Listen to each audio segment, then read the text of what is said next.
This guy's a freak of nature. He's like an extreme winner. He clips it behind the head. That's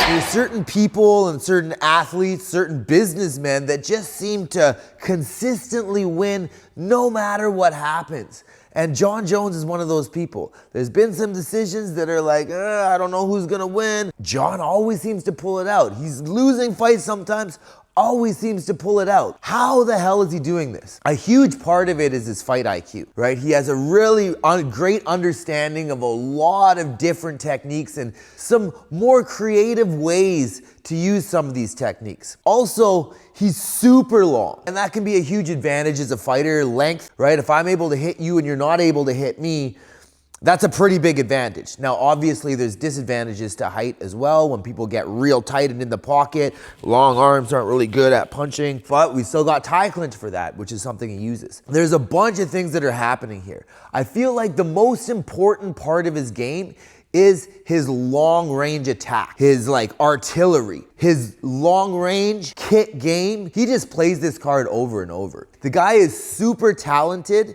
and he's very diverse with his long range strikes. He really likes this side kick to the leg. I use this heavily as well. It's a great technique. It's almost indefensible.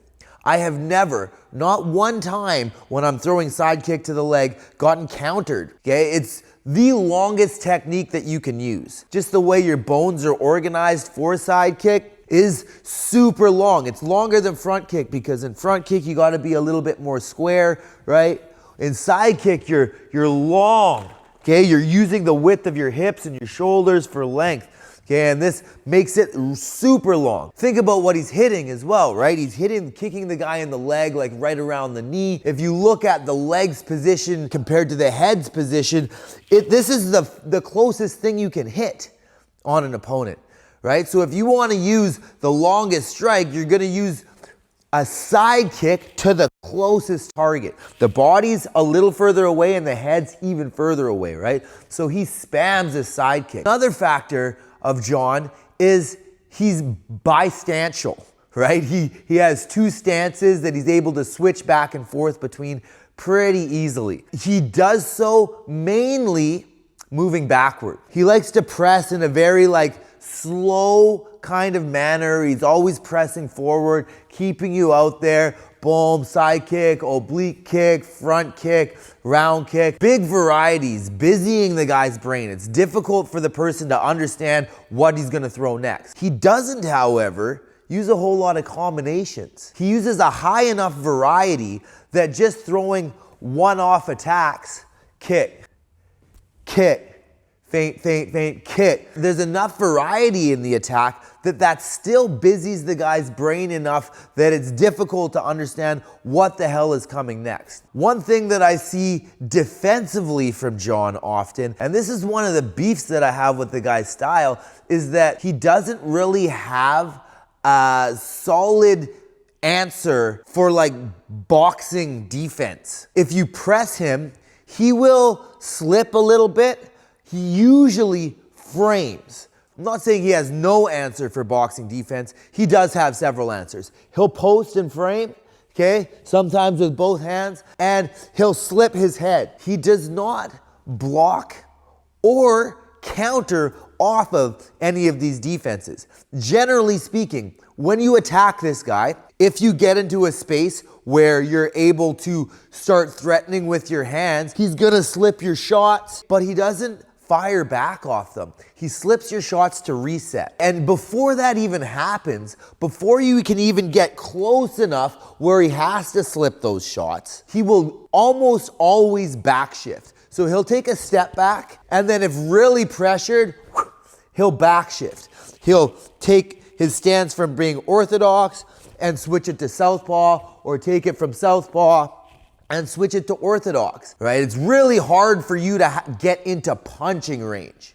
It seems to me anyway, and I don't know anything, okay? This is what I think, okay? If you have a different idea, drop a comment, let me know what you think, okay? But what I think is he doesn't want to be in boxing positions. He doesn't want to be in that range. He wants to stay at long range or close range. I call this game too far or too close. Okay? And most people in the UFC are best with what tools? Their hands. Okay? It's really, really common because you're really coordinated with your hands. So why not just shut that down and develop a game where you're really good, where the hands can't hit you? By being too far, they're just, you're hitting with kicks, and obviously the dude's arms are like 82 inches or something like that. It's ridiculous. His reach is like extreme. Or you're too close in the clinching, elbow, knee range. This is a game that he plays heavily and relies on heavily. We've seen in the past some people do exploit this. It's generally, not always, but it's generally people who are a better match for him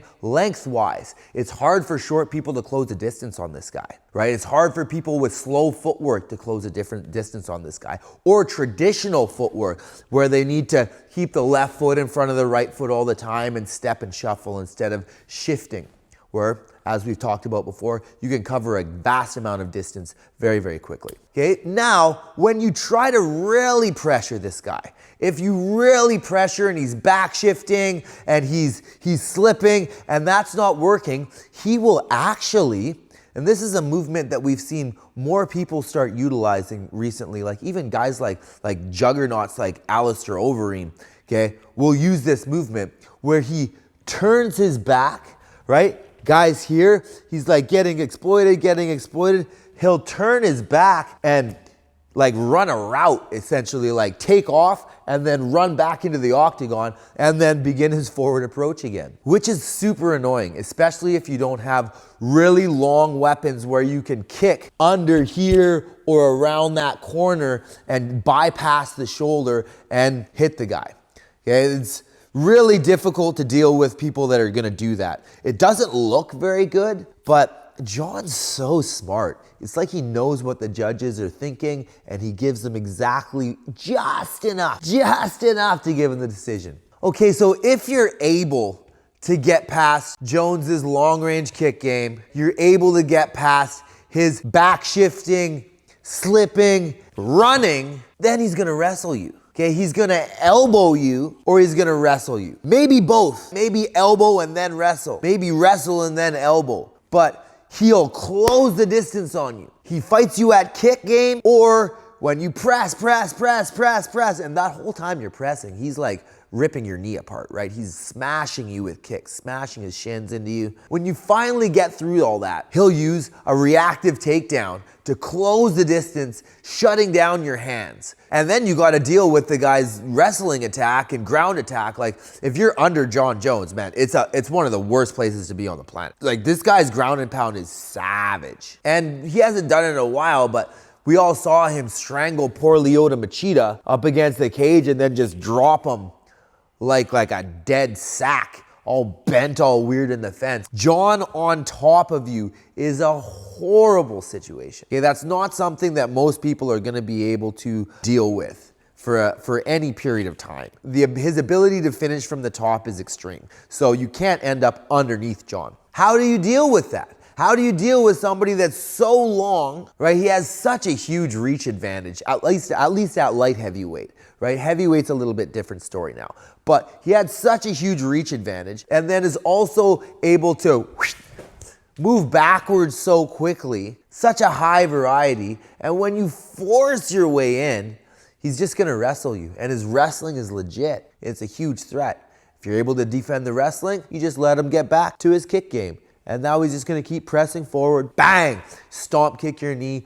Bang, stomp, kick your knee. Head kick, body kick, kick, frame, kick, shift, kick. Like super annoying. Fighting Jon Jones is like a really violent like water torture where that thing is just like tip, and you can't do anything about it. And you gotta stay super calm and be super patient because he's super calm and patient and is just planning to either eke out a victory or finish with something crazy that he's been setting up the whole time. Like you gotta stay super calm, zen, patient. And that takes experience, which Ciryl Gane, you don't have much experience, but Ciryl Gane has a whole bunch of things in his favor as well.